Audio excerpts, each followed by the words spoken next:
If we think about it, the very first libraries were when we started painting things on cave walls. It was the very first idea of wanting to keep information safe, right? Now that idea sometimes runs away with itself, and sometimes we get too focused on keeping the information safe. But the idea that the cave people or Flintstones or whoever it was that produced this had was to grow knowledge. This was really the first concept of a library. Grow knowledge, allow it to continue to build up over time. But what grew out of the big, messy, huge pile of scrolls was this need to have some sort of organization. And the first libraries to have an organizing principle were Chinese libraries, because there was so much content that they needed to have a system by which to access it. It was no longer just about growing the knowledge. It was now about enabling use of the knowledge. So that's the second goal of libraries that came, was to enable learning. It's not enough to keep it and to keep it safe.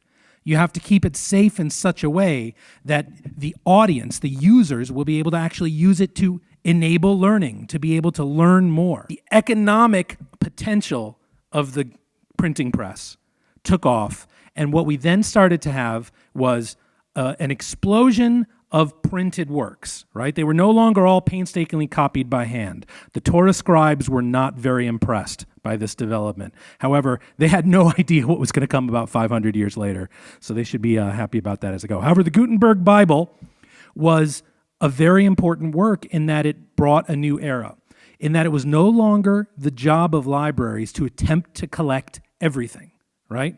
Prior to this moment, it was realistic for a library to attempt to have everything.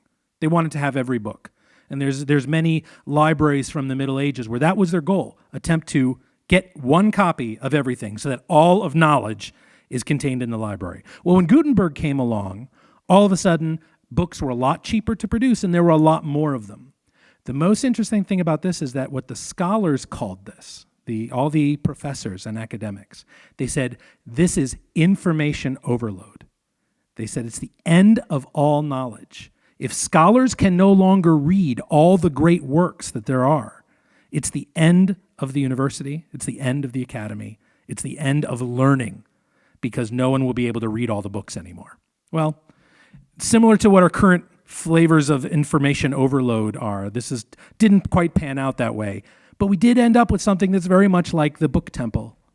And it was a very reverent and special place. But as the books started to get more in demand, as more and more people were interested in what there was to have there, the library needed a new mission. In addition to growing knowledge and enabling learning, they needed to add something else into the mix, and that's sharing stuff, right? They wanted to share access. Even if you couldn't take it out of the library, you could still have one copy that your community owned. And not everyone, of course, in those days, only certain people, but the entire learned community could come and read from the books in the library. And the reason why, and we'll come back to this later, is that sharing makes economic sense.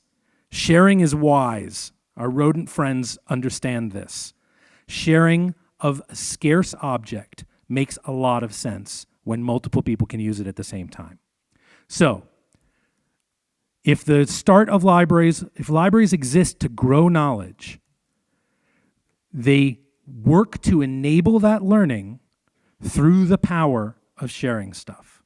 So these three things together is kind of like a universal theory of libraries. Every library fits in this model. The sharing stuff is the method, right? Enabling learning is the objective, what you're trying to do. But growing knowledge is the outcome. It's the change that libraries want to make in the world. Okay, so we'll come back to this as we go, because this is, if you look at libraries from a high enough view, from a broad enough lens, you'll see that everything that's going on now in libraries is very, very much perfectly aligned with this.